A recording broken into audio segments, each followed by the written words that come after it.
안녕하세요. 다이브나우 코리아 쌤 강사입니다. 오늘은 아직까지 스쿠버 다이빙을 경험해보지 못한 분들을 위해 스쿠버 다이빙이 왜 인생 취미가 될 수 있는지, 그리고 스쿠버 다이버가 되려면 어떻게 해야 하는지 방법에 대해 소개하는 시간을 준비했습니다. 이미 스쿠버 다이버이신 분들은 주변에 아직 스쿠버 다이빙을 경험해보지 못한 친구들에게 이 영상을 추천해주세요. 여러분들과 함께 다이빙할 버디를 만드는데 도움이 되실 겁니다. 그럼 오늘 영상 컨텐츠 프리뷰를 먼저 보도록 하겠습니다.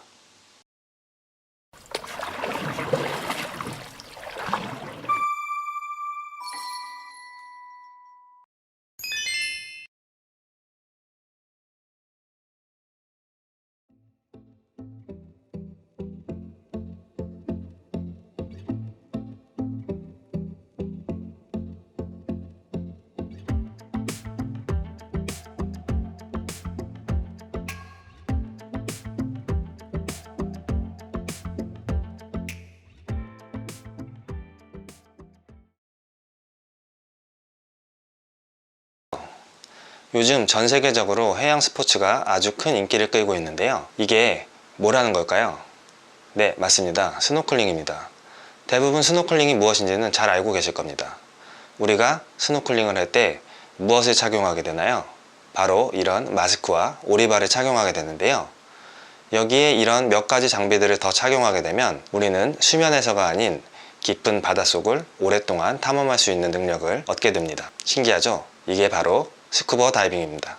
그럼 왜 스쿠버 다이빙이 인생 취미가 될 수 있을까요? 스쿠버 다이빙을 하게 되면 바다에서 우리가 볼 수 있는 것과 할 수 있는 것이 엄청나게 늘어납니다. 수족관에서나 볼 수 있었던 이런 엄청나게 큰 물고기들을 야생에서 만날 수도 있고요. 반대로 이렇게 작고 귀여운 아이들을 찾는 재미를 느끼실 수도 있습니다. 웅장한 지형을 감상하실 수도 있으며 지친 일상과 직장 상사의 잔소리로부터 벗어나 오로지 내 숨소리에 귀 기울일 수 있는 시간을 가질 수도 있습니다. 무언가에 계속 도전하고 배우는 데 재미를 느끼시는 분들에게는 동굴 다이빙, 야간 다이빙, 난파선 다이빙, 아이스 다이빙 등등 끊임없는 도전의 기회를 제공하기도 합니다. 사진을 좋아하시는 분들은 수중사진 작가가 되실 수도 있고요. 다이브 마스터가 되면 전 세계 다이브 리조트에서 일을 할 수 있게 되고 사무실이 바다가 되는 놀라운 일을 경험할 수 있게 됩니다. 강사가 되신다면 친구, 가족 등 다른 사람들에게 스쿠버 다이빙을 가르칠 수도 있게 됩니다. 그 밖에도 스쿠버 다이빙을 해야 하는 이유와 스쿠버 다이빙이 인생 취미가 될 수밖에 없는 이유는 정말 무궁무진합니다. 어떤가요? 이쯤 되면 한번 경험해보고 싶지 않으신가요? 아직 아닌가요? 아무튼 그럼 스쿠버 다이빙을 하려면 어떻게 하면 되는지 한번 알아보도록 하겠습니다. 먼저 제가 속한 단체인 패디를 기준으로 설명을 드리는 점에 대해서 양해의 말씀을 구하며 다른 단체들도 큰 맥락에서는 비슷한 구조를 가지고 있으니 참고하시면 좋을 것 같습니다. 먼저 스쿠버 다이빙을 하려면 뭐가 필요할까요? 수영 실력? 타고난 재능? 돈? 아닙니다. 먼저 자격증이 필요합니다. 돈은 필요합니다. 좀 많이. 아무튼 국가공인 자격증은 아니지만 전 세계적으로 인정되는 스쿠버 다이빙 자격증이 있어야 합니다. 스쿠버 다이빙은 이론 지식과 장비의 의존도가 굉장히 높은 스포츠입니다. 물속은 압력, 부피, 밀도 등 여러 가지로 육지와는 환경이 다르기 때문에 이런 부분이 우리 신체에 미치는 영향을 잘 알고 있어야 합니다. 그래서 안전하게 다이빙을 하려면 지켜야 하는 규칙들이 많이 있습니다. 이러한 규칙들을 지키지 않으면 신체에 무리가 갈 수 있기 때문에 이 규칙들을 잘 지켜주셔야 합니다. 그리고 마스크, 호흡기, 부력 조절기, 오리발 등등 여러 가지 장비를 사용하게 되는데요. 이 장비에 대한 의존도가 굉장히 높기 때문에 장비의 역할, 그리고 장비 사용 방법 등을 잘 알아야 합니다. 자격증 코스를 진행하게 되면 이러한 이론 지식들을 배우게 되고 그걸 바탕으로 한 실습을 통해서 스쿠버 다이빙을 안전하게 즐길 수 있는 방법을 터득하게 됩니다. 이 자격증이 없으면 소위 말하는 체험 다이빙을 하실 수밖에 없고요. 체험 다이빙은 전문가의 감독하에 도움을 받아 얕은 수심에서 간단하게 스쿠버가 어떤 건지 체험을 하는 것을 말하는데요. 이것은 스쿠버의 온전한 재미를 느끼기에는 다소 부족한 면이 많은 것이 사실입니다. 하지만 우리가 이 자격증을 얻게 된다면 전 세계 어디에서나 전문가의 감독 없이 다이빙을 할 수 있는 자격이 주어지게 됩니다. 다시 말해서 자격을 가진 다이버들끼리 스스로 스쿠버 다이빙을 즐길 수 있는 실로 놀라운 엄청난 자격이 아닐 수 없습니다. 물론 일부 난이도가 높은 포인트에서는 다소 높은 경험 및 다른 자격이 요구될 수도 있지만 전 세계 대부분의 지역은 이 자격증 하나로 그 나라의 다이브 포인트를 경험해 보시는데 아무런 문제가 없습니다. 하지만 이 자격증의 종류는 수십 가지가 넘습니다. 전부 설명드리기에는 너무 복잡하기도 하고 오늘은 경험이 없는 분들을 대상으로 설명을 드리는 자리이기 때문에 압축해서 두 가지만 설명을 드리도록 하겠습니다. 제일 먼저 여러분들이 취득해야 할 자격증은 오픈워터 자격증입니다. 오픈워터 코스는 스쿠버 다이빙의 시작이기도 하지만 매우 중요한 코스이기도 합니다.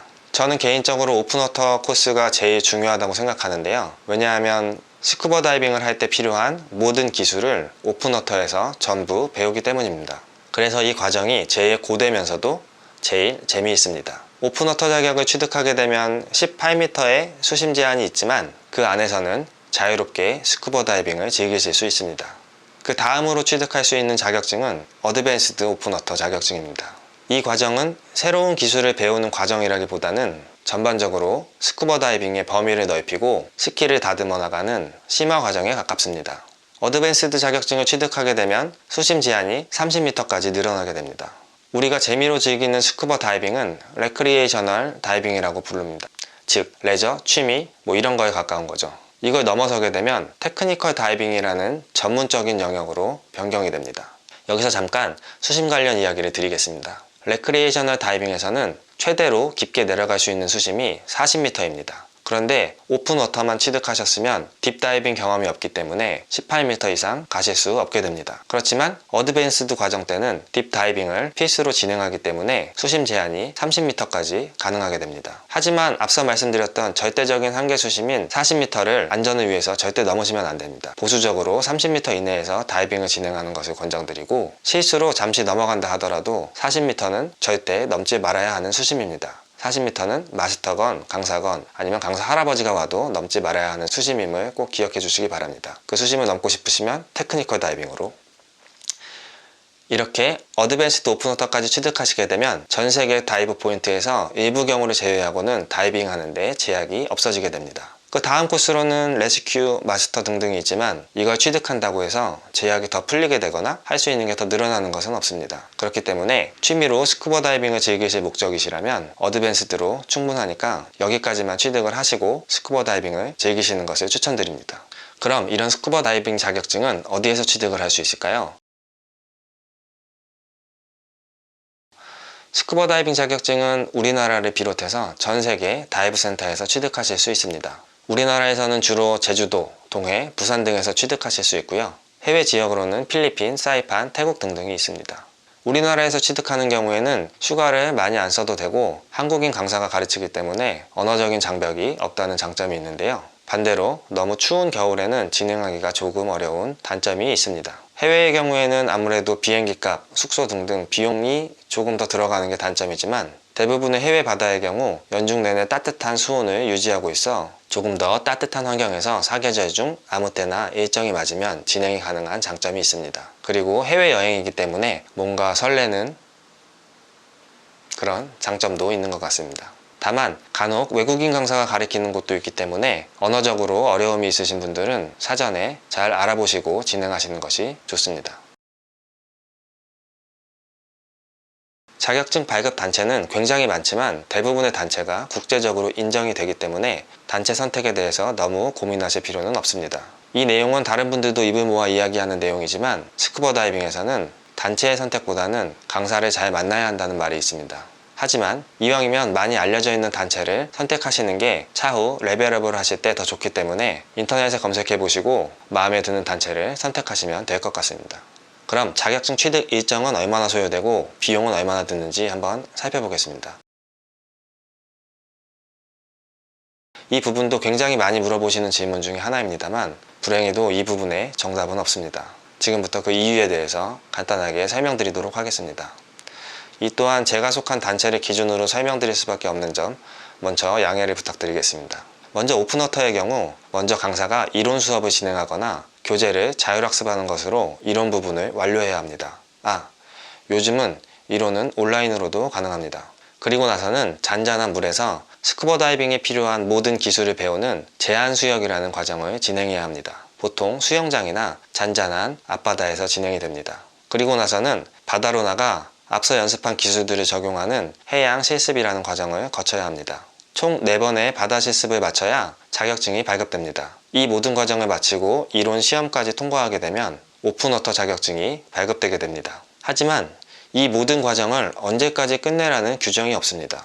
그래서 다이브 센터마다 자신들의 기준을 가지고 교육을 진행하기 때문에 동일한 과정을 끝내더라도 어떤 곳은 2박 3일, 어떤 곳은 3박 4일이 소요될 수도 있습니다. 물론 그에 따라서 비용도 달라지게 됩니다. 제가 속한 단체는 규정상 하루에 여러 번 다이빙을 하더라도 교육 다이빙으로는 3번까지만 인정을 받을 수 있습니다. 그렇기 때문에 총 4번의 해양 실습을 하기 위해서는 하루로는 부족하고 최소 2일이 필요합니다. 여기에 물에 대한 적응이 느려서 진도가 느리게 진행되거나 교육생이 여러 명인 경우에도 적은 인원을 교육하는 것보다 아무래도 시간이 더 걸릴 수 있기 때문에 일정이 타이트한 경우에는 아무래도 교육의 퀄리티가 낮아질 가능성이 있습니다. 그래서 이왕이면 비용이 조금 비싸더라도 기간을 충분히 잡고 교육하는 센터로 가시면 조금 더 여유롭게 진행이 가능할 것 같습니다. 비용에 대해서도 잠시 제 견해를 말씀드리면 스쿠버 다이빙은 공산품처럼 가격이 정해져 있는 상품이 아니라 만족도가 강사와 교육생의 상호작용에 의해 결정되기 때문에 어떤 사람은 50만 원을 주고 교육을 받아도 비싸다고 생각을 하고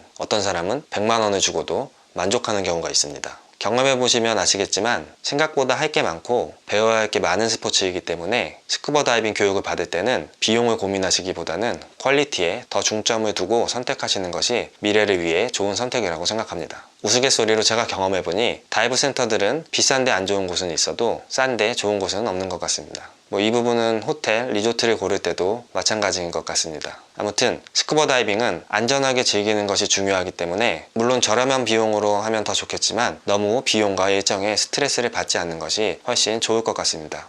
그리고 어드밴스의 경우에는 바다 실습 5회로 자격이 취득됩니다. 그래서 만약 오픈워터와 어드밴스를 같이 진행하게 된다면 이론, 제한 수역, 바다 4회, 바다 5회 그런데 하루에 3번까지만 인정이 되니까 최소 3박 4일 이상이 필요하다고 생각하시면 될 것 같습니다. 자, 이렇게 스쿠버 다이버가 되면 그 뒤로는 친구들과 아니면 혼자서 스쿠버 다이빙을 즐기러 그냥 떠나시면 됩니다. 그럼 지구의 나머지 70%가 여러분들을 기다리고 있을 겁니다. 자, 그럼 올해가 가기 전에 스쿠버 다이빙에 도전해 보시는 것은 어떨까요? 영상이 도움이 되셨으면 좋아요, 구독, 그리고 알람 설정까지 부탁드리겠습니다. 궁금한 점은 댓글로 달아주시면 가능한 빨리 답변을 드릴 수 있도록 하겠습니다. 그럼 언젠가 물속에서 만날 날을 기대하며 오늘 영상은 여기서 마치도록 하겠습니다. 감사합니다. 안녕.